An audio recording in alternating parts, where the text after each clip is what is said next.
Hola, ¿cómo les va? Termina el día y por la pantalla de la TV Pública comenzamos con nuestro resumen de noticias. En media hora compartimos nuestra mirada de lo que pasó hoy en el país, la región y el mundo. Somos Visión 7 Resumen y no estoy solo, hay equipo. Gaby Proitera, ¿cómo va? ¿Cómo estás, Pablo? Muy buenas noches. River ya tiene rival para la final de la Copa que está jugando del Mundial de Clubes. Se trata de Barcelona, claro. Lo que se preveía sucedió esta mañana. Comenzamos con la información que nos lleva a conocer el precio del dólar en el Banco Nación. 13 pesos con 75 para la compra, 13 con 95 para la venta en el primer día de operaciones después de la liberación del denominado cepo cambiario. Compartimos algunas repercusiones. ¿Cómo hiciste la transacción? ¿Qué te pidieron? Me pidieron solamente una transferencia bancaria desde la cuenta de un banco para no cobrarte el 5% de recargo en caso de pagar efectivo. O sea, vos estás bancarizado y pudiste hacerlo sin problemas. Sin problemas. ¿A cuánto lo compraste? 14.20. ¿Estás conforme con que se haya liberado el cepo? Sí, menos trámites. Solamente lo están haciendo a través de cajas de ahorro o cuentas personales. Internet, sí, home banking. Es lo único no pudiste hacer nada por cajero. No pude hacer nada, La primera jornada sin cepo comenzó con pocas operaciones, dado que los bancos y casas de cambio debieron adecuar sus sistemas al nuevo escenario. La compra de divisas con efectivo fueron muchísimas menos, dado que tienen una recarga del 5% a cuenta de ganancias, según lo anunciado ayer por el ministro de Hacienda y Finanzas, Alfonso Prat Gay. Pero la normativa no apareció publicada en el boletín oficial.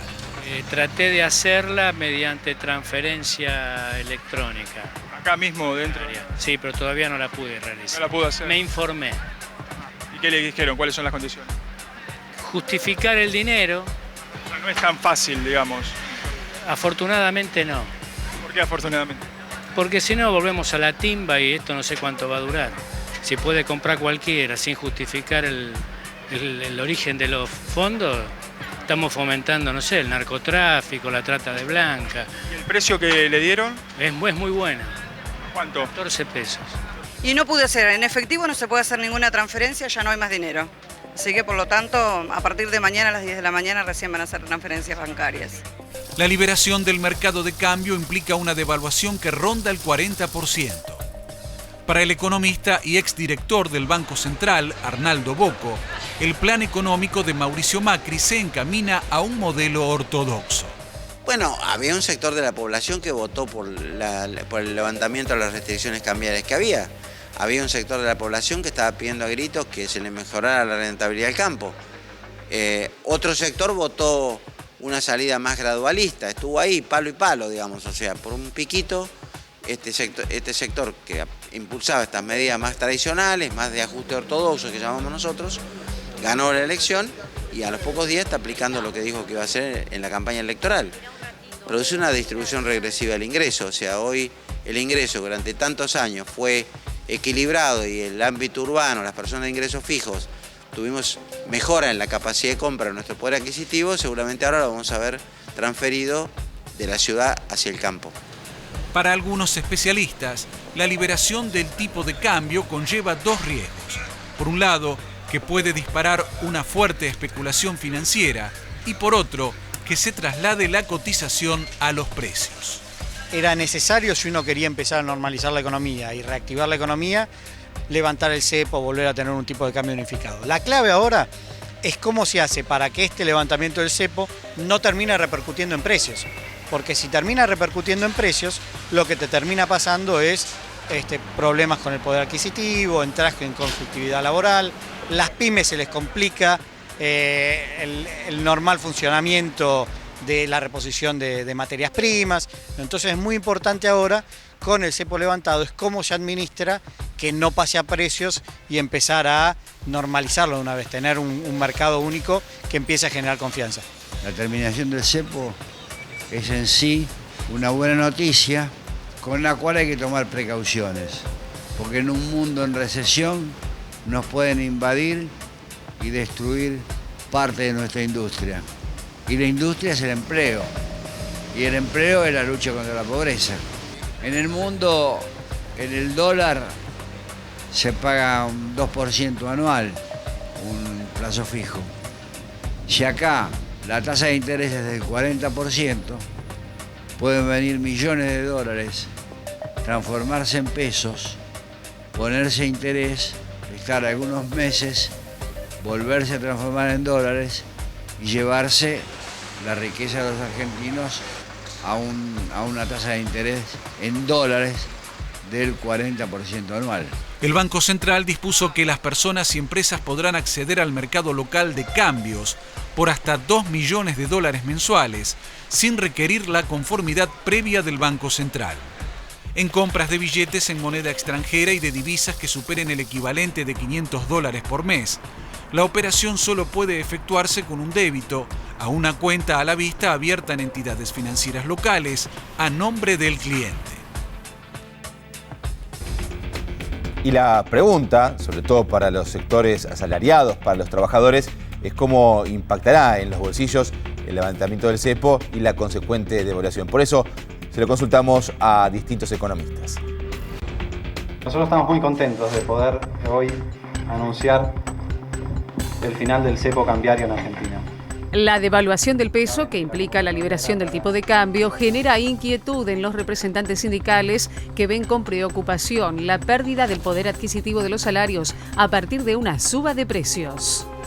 Lamentablemente son todas medidas que ninguna contempla ni la protección del salario, ni la protección de la jubilación, ni la protección del empleo. Creo que es un cóctel de medidas que responden a una visión ortodoxa, neoliberal, ultranza, porque la apertura de la economía va a significar eliminar puestos de trabajo, porque se van a cerrar empresas, porque el aumento desmedido de los precios va a generar con salarios que prácticamente no van a correr a la par del aumento de los precios, pérdida de poder adquisitivo. Una gran movilización. Si no tenemos... Desde varias organizaciones sindicales reclaman un bono extra para fin de año a partir de que no se modificó el impuesto a las ganancias y a que los salarios más bajos no percibirán ningún beneficio adicional. Nosotros reclamamos que haya esta compensación para, en el caso de la asignación universal por hijo, que sea por lo menos una asignación más, como extra para el año, que si es para los jubilados, que sea un bono de 5.000 pesos, como para todos los trabajadores estatales, que haya para los planes sociales un doble aguinaldo, o la cooperativa Argentina Trabaja, todos estos sectores. El secretario general de los Trabajadores Rurales, Jerónimo Momo Venegas, advirtió que en un primer momento es malo para los trabajadores, pero en el corto plazo va a mejorar paulatinamente. Venegas, de la UATRE, consideró que tiene que ver con una economía normal donde se pueda producir y desarrollar capital, afirmó. Por su parte, el secretario general de la CGT Asopardo, Hugo Moyano, advirtió que este cepo que se le saca al dólar no se lo deben poner a las paritarias. Hubo un sector beneficiado. ¿Cuál fue el sector exportador? Claramente el sector exportador es el que se ve beneficiado, por lo cual se ve beneficiado en cuanto a la apertura del grifo arterio, eliminación de retenciones, más devaluación, y debería garantizar en el precio interno precios que tengan que ver no con ese impacto devaluatorio, sino con una economía de abastecimiento interno que mantenga al menos el poder adquisitivo hasta próximas paritarias. Creo que se puede dar si hay un acuerdo, porque claramente esto benefició a ese sector. Si el gobierno quiere bajar la inflación, va a tener que ponerle un piso a las paritarias. La única forma, en estos años no hubo ningún piso a las paritarias y en general, salvo el año 2014, los salarios estuvieron por arriba de la inflación. Lo que vaya a pasar depende mucho de los acuerdos que pueda tener el gobierno actual con los sindicalistas, pero todos recordemos que hoy, con un desempleo del 5,9% y salarios y jubilaciones realmente importantes en términos históricos, ninguno va a querer perder lo que ha ganado en estos años.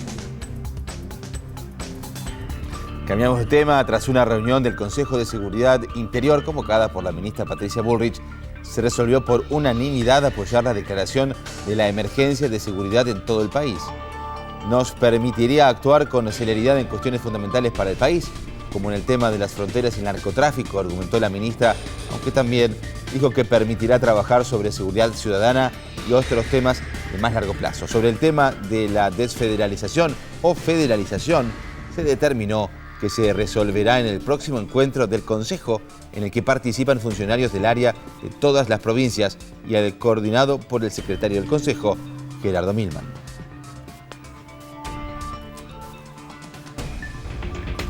El presidente Mauricio Macri recibió al cacique Juan Félix Díaz, quien levantó la carpa de protesta que había instalado en 9 de julio y Avenida de Mayo tras las elecciones. En la reunión también participaron referentes de otras 30 etnias de pueblos originarios. El jefe de gabinete Marcos Peña y el ministro de Justicia, Germán Garabano, fueron parte del encuentro.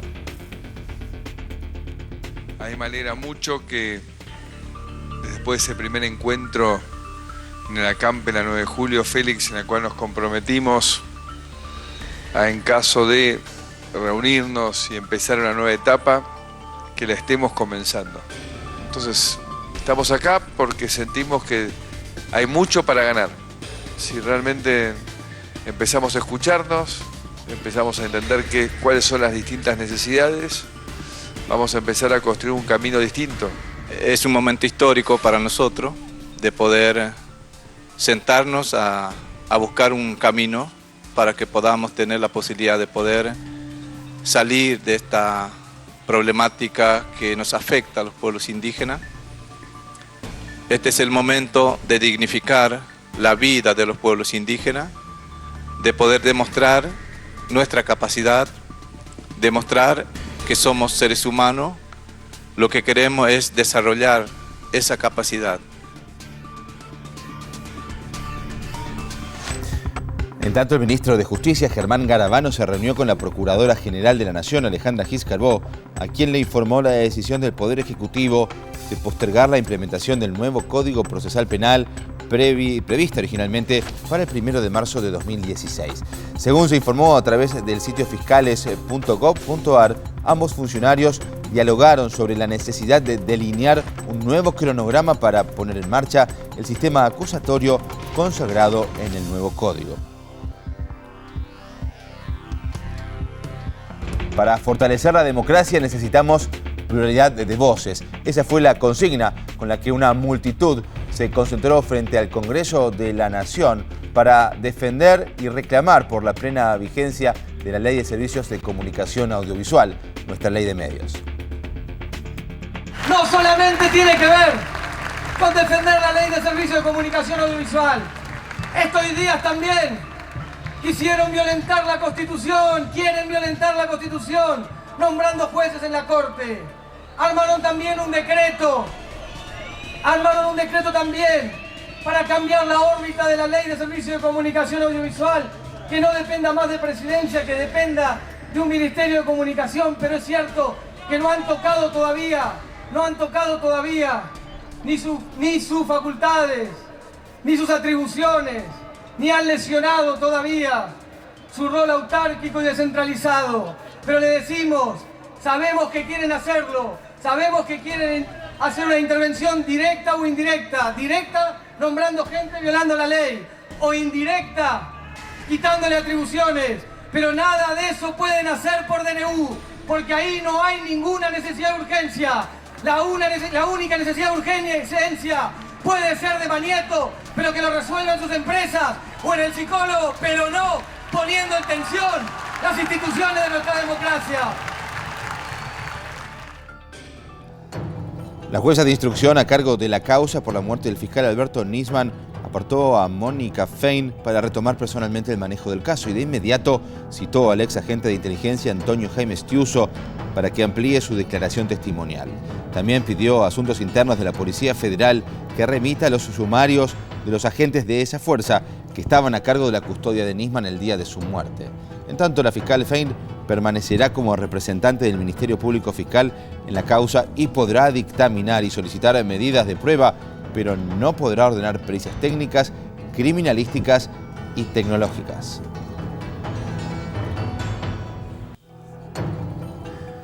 El Grupo Crónica denunció que un grupo de trabajadores de la señal de televisión fue brutalmente agredido por miembros de la UTA, de Unión Tranviarios Automotor, mientras este equipo de trabajo cubrió una protesta de trabajadores de la empresa Águila Dorada en la localidad bonaerense de Villa Pineral, Caseros. Nosotros, los trabajadores de Canal 7, nos solidarizamos y repudiamos este ataque.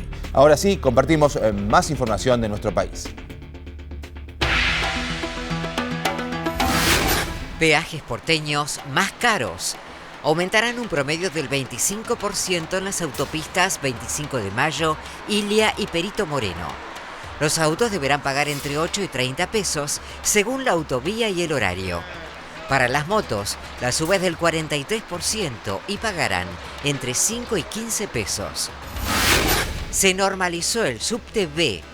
Los trabajadores tercerizados del área de seguridad mantuvieron una reunión con las autoridades porteñas y levantaron la medida de fuerza que mantuvo paralizado el servicio por más de 8 horas. Falleció otro gendarme. Jorge Villarroel tenía 23 años y estaba internado en Tucumán con politraumatismos severos. Era oriundo de la provincia de Buenos Aires y con él suman 43 las víctimas fatales del accidente que se produjo a la altura de la localidad salteña de Rosario de la Frontera. Casación confirmó las absoluciones.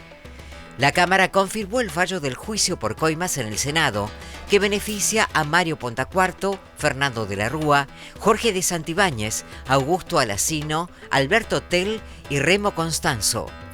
Los hechos ocurrieron en 2000, durante el trámite parlamentario para sancionar la reforma laboral. La Fiscalía pide más pruebas. Antes de enviar la causa a juicio oral, el fiscal Jorge Dilelo le solicitó al juez Ariel Lijo que llame a declarar a la ex titular de la Casa de la Moneda, Katia Daura, y que se resuelva la situación procesal de Ricardo Echegaray, ex titular de la AFIP. Moria Kazán con prisión preventiva. La justicia paraguaya dictó la medida hasta tanto se completen las pericias para determinar si la cocaína que encontraron en billetera era para abuso personal. La diva podría pasar las fiestas de Navidad y fin de año en la cárcel El Buen Pastor, donde está detenida. El Papa Francisco cumplió 79 años, pero no hubo ninguna ceremonia especial en el Vaticano. Como todos los días, ofició misa en la capilla de Santa Marta y durante el resto de la jornada siguió con sus obligaciones habituales como jefe de Estado del Vaticano. El presidente Mauricio Macri lo llamó desde la Casa Rosada para saludarlo y este habría sido la primera comunicación entre ambos desde que ganó las elecciones.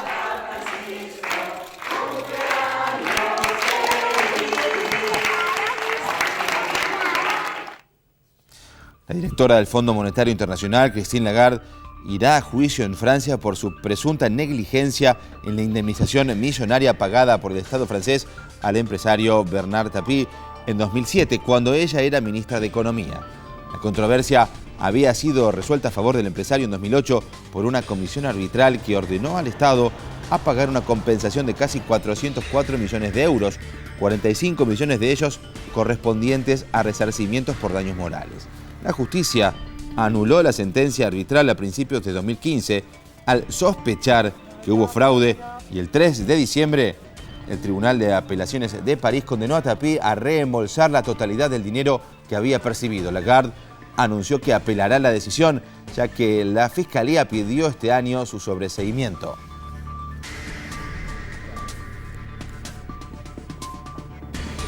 Y de Francia nos vamos a Brasil.